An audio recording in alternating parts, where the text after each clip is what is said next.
तो हेलो दोस्तों, हम इस वीडियो में बात करेंगे भोजपुरी की क्यून रानी शेरनी कहने जाने वाली अक्षरा सिंह जी के बारे में, जो कि एक बहुत ही बड़ा बजट का गाना आ रहा है। जो कि गाना आ रहा है पिंक म्यूजिक वर्ल्ड से, जो कि 27 तारीख को सुबह 8 बजे रिलीज किया जाएगा। जो कि गाना का नाम है प्यार एक धोखा है, जो कि रैप सॉन्ग होने जा रहा है।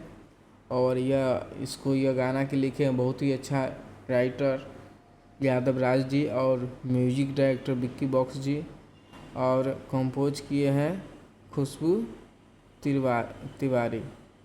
तो दोस्तों और यह बता रहे हैं कि बहुत ही बड़ी बजट का गाना होने जा रहा है, जो कि भव्य तरीक़ा से शूटिंग किया गया है।